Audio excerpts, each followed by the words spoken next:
আমি ডরাইছি, আমি ডরাইছি। ওই আমার পাট কাছে ভিতরে ইন্দুরের গাড়াই লয়ে যা, আমি ডরাইছি। What is that? Oh shit! ওরে বাবা রে, বাবা কি হবে গো? আরো ধরে ধরে ওই, আরো ধরে ধরো ওই, না তো ধরে পড়ে পালাই রে বাবা। পাট্টাতে হেডশট। হেই এভরিওয়ান, অলিউডের জগতে স্বাগতম। আজ আমরা সম্প্রতি মুক্তি পাওয়া একটি ইন্ডিয়ান সিনেমা সম্পর্কে জানব, যেটা ভারতের ইন্দিরা গান্ধীর বায়োপিক অর্থাৎ তার জীবনী নিয়ে নির্মিত, যা দেখে আমার মনে হয়েছে অনেক মিথ্যে কাহিনী এই মুভিতে ভরে দেওয়া হয়েছে। আর এই মুভিতে আমাদের দেশের দেবদাস চক্রবর্তী ওরফে বঙ্গবন্ধু শেখ মুজিবুর রহমানও রয়েছে, যাকে এই মুভিতে অনেকটা ভারতের চামচা হিসেবে উপস্থাপন করা হয়েছে। শুধু তাই নয়, আমাদের বাংলাদেশ নিয়েও তারা মন্তব্য করেছে। তো দেরি না করে চলো দেখে আসা যাক কি কি রয়েছে এই মুভিতে। অলিউড প্রেজেন্টিং ইমার্জেন্সি। মুভিটি রিলিজ হয় 2025 সালে। মুভির শুরুতে একটি ছোট্ট মেয়েকে দেখানো হয় যে তার বন্ধুদের সাথে লুকোচুরি খেলছিল। এই ছোট্ট মেয়েটার নাম ইন্দু, মানে এই হলো সেই ইন্দিরা গান্ধী। এরপর লুকোচুরি খেলায় লুকাতে এসে ইন্দু একটি পিলারের কাছে দাঁড়ায় এবং সেখানে দাঁড়িয়ে সে একটি মহিলাকে দেখতে থাকে। সেই মহিলাকে দেখে বোঝা যায় যে সে এই বাড়ির উচ্চ মর্যাদা সম্পন্ন কেউ একজন। এরপর এই মহিলা হঠাৎ কাউকে দেখে অস্বস্তি ফিল করে। আসলে বাড়ির বাইরে একজন বয়স্ক মহিলা চেয়ারে বসে বই পড়ছিল। তো অস্বস্তি লাগা মহিলাটি একজন চাকরকে ডেকে তাকে ঘরের ভেতর চলে যেতে বলে এবং সেই মহিলা ঘরে গেলে চাকরটি তার ঘরের দরজা লাগিয়ে দেয়। এরপর ইন্দু গিয়ে সেই ঘরের দরজা খোলার চেষ্টা করলে সেই মহিলাটি এসে ইন্দুকে হাতে নাতে ধরে। এই মহিলাটি ছিল ইন্দুর ফুপি, আর আটকে রাখা মহিলাটি ছিল ইন্দুর মা। তার মাকে কেন আটকে রাখা হয়েছে ইন্দু সেটা জিজ্ঞাসা করলে তার ফুপি বলে, তোমার মায়ের টিবি হয়েছে, তাকে বাইরে না রেখে কোয়ারেন্টাইনে রাখা উচিত, না হলে সে চারদিকে রোগ ছড়িয়ে বেড়াবে। তখন ইন্দু তাকে ডাইনি বলে সম্বোধন করলে তার ফুপি তার কান মলে দেয় আর বলে, মনে হয় না তুই এই বংশের মেয়ে, মায়ের মতোই ছোট লোক হয়েছিস। তারপর ইন্দু তার বাবার কাছে এসে নালিশ করে, যার নাম জওহরলাল নেহেরু। ইন্দু বলে তার ফুপি তাকে মেরেছে, তাই সে যেন তাকে ঘর থেকে বের করে দেয়। বন্ধুরা, এখানে বলে রাখা ভালো যে ইন্দুর ফুপির নাম ছিল বিজয়লক্ষ্মী। সে জওহরলাল নেহেরুর ছোট বোন, আর সেও একজন সংগ্রামী এবং প্রভাবশালী নেত্রী, আর সে জাতিসংঘের প্রথম মহিলা সভাপতি ছিলেন। তো ইন্দুর বাবা বলে, এই ঘর তো তোমার দাদুর, দাদুকে গিয়ে বলো শুধুমাত্র উনিই পারে বের করে দিতে। ইন্দুর দাদু হচ্ছে মতিলাল নেহেরু। ইন্দু দাদুকে নালিশ করার পর দাদু একটি ইন্দ্রপ্রস্থের কাহিনী শোনায়। এটি মহাভারত থেকে নেওয়া, যেখানে পাণ্ডবদের এবং কৌরবদের মধ্যে লড়াই হয়। এটি মহাভারতের একটি প্রধান ঘটনা, যেখানে ধর্ম, অধর্ম, ন্যায় ও অন্যায়ের মধ্যে সংঘর্ষের প্রতীক। মুঘল সাম্রাজ্য এটাকে দিল্লি বলেছিল, আর ইংরেজরা এটাকে নিউ দিল্লি বলে। এখানে সত্তা অর্থাৎ ক্ষমতার জন্য সংগ্রাম সবসময় চলেছে। ইন্দু জিজ্ঞাসা করে, দাদু ক্ষমতা কি? মতিলাল নেহেরু বলে যে ক্ষমতা মানে হচ্ছে শক্তি, আর যার কাছে ক্ষমতা আছে তাকে বলা হয় শাসক। এই ইন্দ্রপ্রস্থে একের পর এক শক্তিশালী শাসক এসেছে। সবচেয়ে বড় শাসক সেই হয় যে বড় বড় বিপদের সাথে লড়াই করে, বড় বড় জায়গায় যুদ্ধ করে, এসব ছোটখাটো বিষয় নিয়ে লড়াই করে না। এই কথাগুলো ইন্দুর মনে গেঁথে যায়। এরপর বহু বছর পর 1962 সালের অক্টোবরের যুদ্ধ দেখানো হয়, যেখানে চীন ভারতের সাথে যুদ্ধ করে এবং আসাম দখল করে নেয়। এ বিষয়ে জওহরলাল নেহেরু উদ্বেগ প্রকাশ করেন এবং মেনে নিয়ে বলেন, আসাম ভারতের একটি অঙ্গরাজ্য এবং টুকরো ছিল, আমি দুঃখ প্রকাশ করছি। তারপর আসামের মানুষ আসাম ছেড়ে চলে যেতে শুরু করে। ততদিনে ইন্দিরা বড় হয়ে গিয়েছে এবং নিজের জীবনের পরোয়া না করে আসামে পৌঁছে সেই মানুষদের আশ্বস্ত করে যে চীনের সেনাবাহিনী চলে না যাওয়া পর্যন্ত তিনি তাদের সঙ্গেই থাকবেন। এতে চীন তার সেনাবাহিনী সরাতে বাধ্য হয় এবং সেই মুহূর্ত থেকে ইন্দিরা ভারতের জনগণের মনে জায়গা করে নেন। এরপর প্রবেশ করে অনুপম খের, যিনি জেপি নারায়ণের ভূমিকায় অভিনয় করেছেন। তিনি বলেন, যদি ইন্দিরা আসামে না যেতেন তাহলে চীনের উপর আন্তর্জাতিক চাপ সৃষ্টি হতো না এবং আজ আসামের অবস্থাও কাশ্মীরের মতোই হতো। আসলে এই কাজটি নেহেরুর করার কথা ছিল, সেটা তার মেয়ে ইন্দিরা গান্ধী করে দেখিয়েছে, কারণ ওই সময়ে ভারতের প্রধানমন্ত্রী ছিলেন নেহেরু। এখন আমরা দেখি ইন্দু আসাম থেকে ফিরে আসে, একটি ফুল নিয়ে তার বাবার কাছে এসে খুশি হয়ে বলে, বাবা, চীন যুদ্ধবিরতি ঘোষণা দিয়েছে, নেহেরু বলে, তুমি তো অনেক জেদি হয়ে উঠেছ, তোমাকে যেটা নিষেধ করা হচ্ছে সেটাই করছো, আমি তোমাকে নিয়ে চিন্তিত। ইন্দিরা তার বাবার হাত ধরে বলে, আমি আপনার কাছ থেকেই উৎসাহ পাই। কিন্তু নেহেরু হাত সরিয়ে নিয়ে বলে, আগে তুমি আমার কাছ থেকে শিখতে আর এখন শেখাতে এসেছ। অর্থাৎ নেহেরু তার মেয়ের উপর কিছুটা অসন্তুষ্ট প্রকাশ করে। নেহেরু বলে, কিছু সিন্ডিকেট মেম্বাররা তার উপর চাপ প্রয়োগ করছে নতুন উত্তরাধিকার বাছাই করার জন্য। আরও বলে, উপল তোমাকে কিছু বলতে চায়, শুনে নিও। উপল ছিল ইন্দিরার ছোটবেলার বান্ধবী। উপল ইন্দিরাকে জানায় তার আনন্দ ভবন এখন বিজয়লক্ষ্মীকে দিয়ে দেওয়া হয়েছে, যে তার ফুপি যাকে আমরা সিনেমার শুরুতে দেখেছিলাম। তাই এখন ইন্দুকে মালামাল নিয়ে সেখান থেকে চলে যেতে হবে। ইন্দু তখন তার বাবার কাছে গেলে সে দেখতে পায় অলরেডি শাস্ত্রী নামের একজনকে প্রধানমন্ত্রীর দায়িত্ব দিয়ে দেওয়া হয়েছে। এখন এখানে ইন্দিরা তার অতীতের কিছু ঘটনা মনে করতে থাকে, যখন তার বিয়ে ফিরোজ গান্ধীর সাথে হয়েছিল, আর ওই সময় তারা দুজন ওই আনন্দ ভবনেই থাকতো। ওই সময়ে ইন্দিরা তার বাচ্চা ফিরোজ গান্ধীর কাছেই রেখে চলে এসেছিল, কারণ ফিরোজ ইন্দিরাকে বেশি সময় দিত না, বিভিন্ন পার্টিতে মেয়েদের সাথে মেলামেশা করত।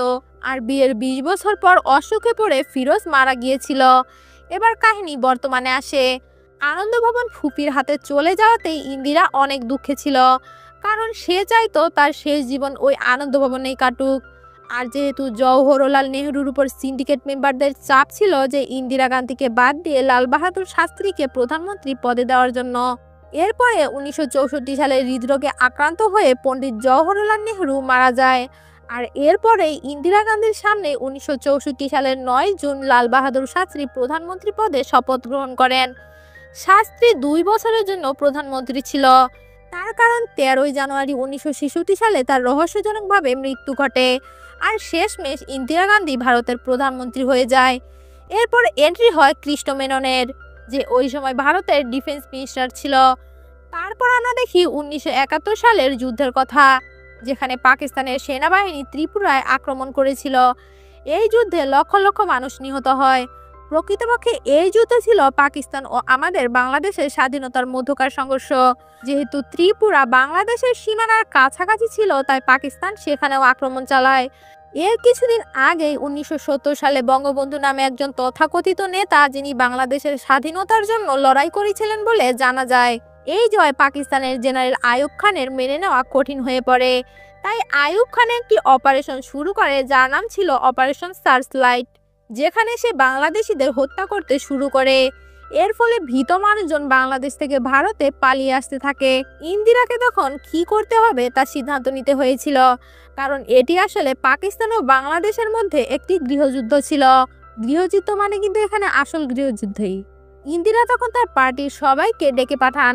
প্রতিরক্ষা মন্ত্রী জানান যে ইতোমধ্যেই 1.5 কোটিরও বেশি মানুষ ভারতে প্রবেশ করেছে এবং সেখানে হিন্দুদের নির্মমভাবে হত্যা করা হচ্ছে। ইন্দিরা তখন সরাসরি অটল বিহারী বাজপেয়ীর সঙ্গে দেখা করেন এবং তিনি তাকে পুরোপুরি সমর্থন করেন। এরপর ইন্দিরা সেনাবাহিনীর সঙ্গেও আলোচনা করেন। সেই সময় ভারতীয় সেনা প্রধান ছিলেন শ্যাম মানিক শাহ। শ্যাম মানিক ইন্দিরাকে প্রতিশ্রুতি দেন যে তিনি বাংলাদেশকে স্বাধীন করে দেবেন, তবে একবার সেনাবাহিনী বাংলাদেশে প্রবেশ করলে তারা পিছু হটবে না। পরে কোনো জাতীয় বা আন্তর্জাতিক চাপ আসলে ইন্দিরা ডিসিশন পরিবর্তন করতে পারবে না। ইন্দিরা এটি মেনে নেয়। এরপর 1971 সালে ইন্দিরা সোভিয়েত ইউনিয়নের সঙ্গে একটি চুক্তি করে। সেই চুক্তি অনুযায়ী যদি ভারতের উপর আক্রমণ হয় তবে সোভিয়েত ইউনিয়ন ভারতের পাশে দাঁড়াবে। এরপর ইন্দিরা বাংলাদেশের স্বাধীনতার বিষয়ে কথা বলতে প্যারিসে যায় এবং সেখানকার রাষ্ট্রপতির সমর্থন লাভ করে। তিনি বাংলাদেশে ঘটে যাওয়া গণহত্যার ছবি দেখিয়ে তাকে রাজি করান। এরপর আন্তর্জাতিক চাপে পাকিস্তান আরও একা হয়ে পড়ে। ইন্দিরা তখন আমেরিকায় রিচার্ড নিক্সনের সঙ্গে দেখা করতে যায়, তবে নিক্সন পাকিস্তানের সমর্থক ছিল, কারণ ওই সময়টাতে পাকিস্তানের সাপোর্টে চীন ছিল আর আমেরিকা চীনের সাপোর্টে, তাই নিক্সন ইন্দিরাকে সাহায্য করতে অস্বীকার করে। আরও তার সাথে পাকিস্তানের সামরিক অস্ত্র এবং সৈনিকের ব্যাপারে কথা বলতে থাকে। আর ওই পাশে বাংলাদেশের বঙ্গবন্ধু জোরে সোরেই মানুষকে হুক্কা টানা শেখাচ্ছিল, জনগণকে যুদ্ধে যাবার জন্য জাগ্রত করছিল। এরপরে ইন্দিরা লন্ডনে গিয়ে এ ব্যাপারে কথা বলা শুরু করে, যার কারণে পাকিস্তানের ভয় পাওয়া শুরু হয়ে যায়। তাই পাকিস্তান ডাইরেক্ট ভারতের উপর হামলা করে বসে। এরপরে আমেরিকার রাষ্ট্রপতি নিক্সন পাকিস্তানের সমর্থনে তার নৌবাহিনী ত্রিপুরায় পাঠানোর সিদ্ধান্ত নেয়, যা 13 দিনের মধ্যেই পৌঁছে যাবে। ভারতীয় জেনারেল শ্যামও কোনোভাবেই পিছু হটার মানুষ ছিলেন না। তিনি সরাসরি পাকিস্তানের বিরুদ্ধে যুদ্ধ ঘোষণা করেন। অন্যদিকে নিক্সনের সেনাবাহিনীও ভারতের সাথে যুদ্ধ করার আগে অনেক চিন্তাভাবনা করতে বাধ্য হয়, কারণ ইন্দিরা গান্ধী আগে থেকেই সোভিয়েত ইউনিয়নের সাথে একটি নিরাপত্তা চুক্তি স্বাক্ষর করেছিল। এই চুক্তির মধ্যে পাকিস্তানের বিরুদ্ধে যুদ্ধে ভারতকে সোভিয়েত ইউনিয়নের সমর্থন পাওয়া নিশ্চিত ছিল। এই সময়ে ভারত পাকিস্তানকে যুদ্ধে খুব খারাপভাবে পরাজিত করে এবং পাকিস্তান থেকে বাংলাদেশ সম্পূর্ণ স্বাধীন হয়ে যায়। যদিও যুদ্ধে জেতা জমি ইন্দিরা পাকিস্তানকে ফিরিয়ে দিয়েছিল, যাকে এই মুভিতে অনেকটা ভারতের চামচা হিসেবে উপস্থাপন করা হয়েছে। শুধু তাই নয়, আমাদের বাংলাদেশ নিয়েও তারা মন্তব্য করেছে। भारत माता ने हमारे मातृभूमि बंगाल को जन्म दिया है। এরপর ইন্দিরা সিমলা চুক্তি স্বাক্ষর করে, যেখানে একটি ট্রেন ভারত থেকে পাকিস্তানের লাহোর পর্যন্ত পাঠানোর সিদ্ধান্ত নেওয়া হয়েছিল। এটার উদ্দেশ্য ছিল ভারত ও পাকিস্তানের মধ্যে আবার শান্তি প্রতিষ্ঠা করা। ইন্দিরা এই সিদ্ধান্তের বিরুদ্ধে অনেকেই বিদ্রোহ করে।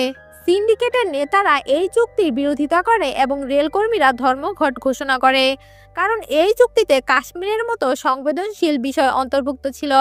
এদিকে সঞ্জয়ের বিয়ে হয়ে যায় যে ইন্দিরা গান্ধীর ছেলে, এবং একই সময়ে ইন্দিরা গান্ধী গোপনে পোখরানে পারমাণবিক পরীক্ষা করে, যাতে ধর্মঘট থেকে মানুষের মনোযোগ সরিয়ে রাখা যায়। এরপর ইন্দিরাকে এলাহাবাদ হাইকোর্টে যেতে হয়, কারণ তার বিরুদ্ধে অভিযোগ ছিল যে তিনি রায়বেরেলি নির্বাচনে কারচুপি করেছেন। আদালত এই নির্বাচনকে অবৈধ বলে ঘোষণা করে এবং ইন্দিরার উপর 6 বছরের জন্য নির্বাচনে লড়াই করার নিষেধাজ্ঞা আরোপ করে। এই সিদ্ধান্তে ইন্দিরা ভেঙে পড়ে, কারণ যুদ্ধের সময় যখন ভারতের পাশে কেউ ছিল না, তখন একা ইন্দিরা ভারতের সীমান্ত রক্ষা করেছিল। ইন্দিরা তার পদ থেকে সরতে চান না। সে একটি বৈঠক ডাকে এবং তার ছেলে সঞ্জয় গান্ধীকে পরবর্তী প্রধানমন্ত্রী বানানোর চেষ্টা করে, কিন্তু সঞ্জয় প্রতিরক্ষা মন্ত্রীর সাথে রুট ব্যবহার করে। ইন্দিরা তার ছেলের প্রতি অন্ধ ভালোবাসার জন্য এই বিষয়গুলোকে গুরুত্ব দেয় না। এই কারণে পার্টির সব লোক ইন্দিরার বিরুদ্ধে চলে যায়, আর সিন্ডিকেটের লোক তো ইন্দিরার বিরুদ্ধে অনেক আগে থেকেই ঢাকঢোল বাজাচ্ছিল। 1975 সালে ইন্দিরা ভারতে জরুরি অবস্থা ইমার্জেন্সি ঘোষণা করে। এর মূল উদ্দেশ্য ছিল ক্ষমতা বজায় রাখা। সেম কাজটা কিন্তু 2024 সালে শেখ হাসিনা সরকার করেছিল তার ক্ষমতা ধরে রাখার জন্য। যাই হোক, এর মূল উদ্দেশ্য ছিল তার ক্ষমতা বজায় রাখা। জরুরি অবস্থার সময় ইন্দিরা বিরোধীদের জেলে পাঠানো হয়। প্রায় 11 লক্ষ মানুষকে বন্দী করা হয়েছিল এবং পুরো দেশের বিদ্যুৎ সরবরাহ বন্ধ করে দেওয়া হয়েছিল, যাতে কেউ যোগাযোগ করতে না পারে।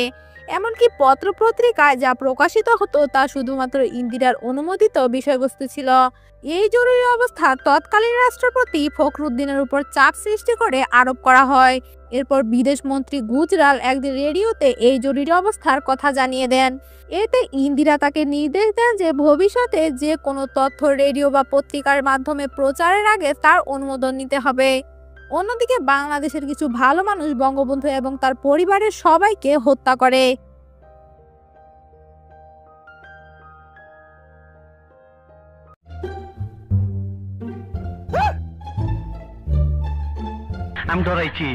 আমি ডরাইছি, ওই আমার পাটকাছে ভিতরে ইন্দুরের গাড়াই লয়ে যা, আমি ডরাইছি।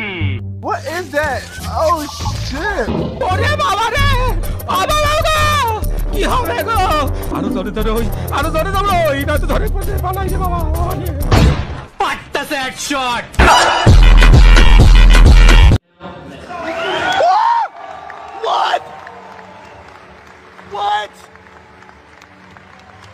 ভারতের স্বাধীনতা দিবস 15ই আগস্ট এসে গিয়েছিল, কিন্তু ইন্দিরা লালকেল্লা থেকে ভাষণ দিতে চান, কারণ দেশে জরুরি অবস্থা চলছিল এবং সংগ্রামী লোকগুলো ইন্দিরার হাতে বন্দী ছিল। ইন্দিরার ভয় ছিল যদি জরুরি অবস্থা সরিয়ে দেওয়া হয় তাহলে জেলে ভরা লোকজনই তাকে মেরে ফেলতে পারে, কিন্তু এখন সঞ্জয়ের জোরাজুরির কারণে ইন্দিরা তা মেনে নেয়। এই 15ই আগস্টে ইন্দিরা ভাষণ দেয়। সেখানে ইন্দিরা যে ধরনের কথা বলেছিল তার সবই ছিল অপ্রয়োজনীয়, যেখানে জরুরি ব্যবস্থা সরিয়ে নেওয়ার ব্যাপারে কিছুই বলা হয় না, যেটা সব থেকে দরকার ছিল মানুষের জন্য। তারপর একদিন ইন্দিরা মুখ ধুচ্ছিল, তখন সে আয়নায় নিজের বিকৃত শয়তানের চেহারা দেখতে পায়, যেটা দেখে সে ভয় পেয়ে যায়। কিন্তু এটি শুধু একটি দুঃস্বপ্ন ছিল, কিন্তু এই স্বপ্ন ইন্দিরাকে চিন্তায় ফেলে দেয়, যার কারণে ইন্দিরা অসুস্থ হয়ে পড়ে। তাই এখন ইন্দিরার সব কারবার সঞ্জয় সামলাচ্ছিল। একদিন দিল্লিতে এসে সঞ্জয় দেখে অনেক নোংরা অবস্থা, মানুষজন রাস্তার উপরে নিজেদের কাজ করে এবং খাবার খায়। তাই সঞ্জয় তাদের ওখান থেকে সরিয়ে একটা অন্য জায়গায় থাকার ব্যবস্থা করতে চায়। তাই সঞ্জয় তাদের ওখান থেকে সরিয়ে অন্য একটা জায়গার ব্যবস্থা করে দেয়, কিন্তু লোকজন তাদের নিজের জায়গা ছেড়ে অন্য জায়গায় যেতে চাচ্ছিল না। তাই তারা বিরোধ ঘোষণা করে। এই নেগোসিয়েশনে এখানে বুলডোজার চালিয়ে দেওয়া হয়, যে কারণে একজন মহিলার বাচ্চা মারা যায়। এরপর সঞ্জয় জোরপূর্বক জরুরি অবস্থা ঘোষণা দেয়। এটাতে পুরো দেশবাসী বিরোধ পোষণ করে। লোকজনকে খুঁজে খুঁজে ধরা হচ্ছিল, প্রায় 1 কোটি মানুষকে বন্দি করা হয়েছিল। সেই সময় সঞ্জয় কাউকে কিছু বোঝাতে যাচ্ছিল, যেটাই তার মনে আসতো সেটাই সে নিয়ম হিসেবে চালু করে দিত। এখন ইন্দিরা সঞ্জয়কে ভয় পেতে শুরু করেছিল, কারণ সঞ্জয় যেন একটি উন্মুক্ত জানোয়ারের মতো আচরণ করছিল। তাই ইন্দিরা জরুরি অবস্থা তুলে নেয় এবং আবারও লোকসভা নির্বাচনের ঘোষণা দেয়। এরপর ইন্দিরা আবার নিজেকে আয়নায় দেখে, আর এবার আগের মতো ভয়াবহ বা বিকৃত নারী মনে হচ্ছিল না, কারণ তার এখন নিজের ভুলের উপলব্ধি হয়েছে। সবকিছু স্বাভাবিক হওয়ার পর জেপি নাড্ডা নতুন একটি দল জনতা পার্টি গঠনের ঘোষণা দেন এবং প্রধানমন্ত্রী পদে আবার নির্বাচন অনুষ্ঠিত হয়, যেখানে ইন্দিরা আবারও জয়ী হয়। তবে বিরোধী দলগুলোর বিশ্বাস ছিল না, কারণ এত কিছু ঘটার পর জনগণ কেনই বা ইন্দিরাকে ভোট দেবে। সারা দেশে ইন্দিরা জয়ী হলেও রায়বেরেলিতে কংগ্রেস সভাপতি ইন্দিরার ব্যাপক ভোটে পরাজিত হয় এবং সঞ্জয় গান্ধীও পরাজিত হয়। এই পরাজয়ের পর সঞ্জয় সবার সামনে এসে তার মা ইন্দিরার সাথে গায়ে হাত দিয়ে কথা বলে, আর যা সবাই সামনে দাঁড়িয়ে দেখছিল। কিন্তু ইন্দিরা চুপচাপ তার কক্ষে চলে যায়। এরপর মোরার দেশাই ভারতের পরবর্তী প্রধানমন্ত্রী হন, আর এখানে রক্ষামন্ত্রী সেও চলে আসে, যে এখন কংগ্রেস পার্টি বদল করে ফেলেছিল, কারণ সঞ্জয় একবার তাকে অপমান করেছিল আর ইন্দিরাও সেটাতে বাধা দেয়নি। এখন সে ইন্দিরাকে বলে আরেকটা দুঃখ আপনার কাছে আসতে চলেছে। সে বলে যে ইন্দিরা গত 30 বছর ধরে সরকারি বাসভবনে থাকছে এবং এটির কারণে তার এক ধরনের খারাপ অভ্যাস হয়ে গিয়েছে। তাই সরকার পরিবর্তন হওয়ায় ইন্দিরাকে সেই বাসভবন ছাড়তে হবে। আর এর পরপরই ইন্দিরাকে গ্রেপ্তার করা হয়। যখন ইন্দিরাকে গাড়িতে করে নিয়ে যাওয়া হচ্ছিল, তখন ভারতীয় জনগণ তাকে দেশদ্রোহী বলে চিৎকার করছিল এবং তারা ইন্দিরাকে হত্যা করার চেষ্টা চালাচ্ছিল, কারণ তার ছেলে সঞ্জয় যে কাজ করেছে তার জন্য ইন্দিরাকেও মূল্য চোকাতে হবে। এরপর ইন্দিরা জেলে চলে যায়। এ সময় কংগ্রেস পার্টি পাঞ্জাব থেকে আকালি দলের চ্যালেঞ্জের মুখোমুখি হয়। তাই সঞ্জয় তার দলকে জয় করার জন্য এক শিখ সম্প্রদায়ের বন্দীকে জেল থেকে মুক্ত করে দেয়, যাতে পুরো পাঞ্জাব কংগ্রেসের পক্ষে চলে আসে। 1978 সালে ইন্দিরাকে জেল থেকে মুক্তি দেওয়া হয়, তবে তিনি নিজের বাড়িতে না গিয়ে বিমানবন্দরে যাওয়ার সিদ্ধান্ত নেন। তবে শেষবারের মতো তিনি জেপি নারায়ণের সঙ্গে দেখা করতে চান, যাতে তিনি তার অপরাধের জন্য ক্ষমা চাইতে পারেন, এবং জেপি নারায়ণ তাকে ক্ষমা করে দেয়। যখন ইন্দিরা এখান থেকে চলে যাচ্ছিল, তখন কিছু মহিলারা তার পথ রোধ করে। তারা ইন্দিরাকে বলছিল, আমাদের সাহায্য করুন, কারণ আমরা অনেক দিন ধরে খাওয়া দাওয়া পাইনি। আসলে সেই সময়ে বেলচে গ্রামে জাতপাতের তফাৎ ছিল এবং সেখানকার মানুষের সঙ্গে অমানবিক আচরণ করা হচ্ছিল। তাই ইন্দিরা বিমানবন্দর যাওয়ার সিদ্ধান্ত বাতিল করে বেলচে গ্রামে যাওয়ার জন্য রওনা হয়। সেখানে তার গাড়ি আর এগোতে দেওয়া হয় না, তাই ইন্দিরা হাতির পিঠে চড়ে বেলচি গ্রামে পৌঁছায়। অবাক হওয়ার বিষয় হলো, সেখানকার মানুষ ইন্দিরাকে খুব একটা পছন্দ করতো না, কিন্তু তবে ইন্দিরা সেখানে পৌঁছায় এবং এভাবেই ইন্দিরা আবারও মানুষের মনে জায়গা করে নেয়। 1980 সাল, তৃতীয়বারের মতো তিনি ভারতের প্রধানমন্ত্রী হন। তবে এবার ইন্দিরা সঞ্জয়ের সঙ্গে কোনো কথা বলেন না, যদিও সঞ্জয় নিজে তার মায়ের সঙ্গে কথা বলতে চেয়েছিল। সঞ্জয়ের বন্ধুদের কাছ থেকে জানা যায় যে সঞ্জয়কে এবার পার্টি থেকে দূরে রাখা হচ্ছে।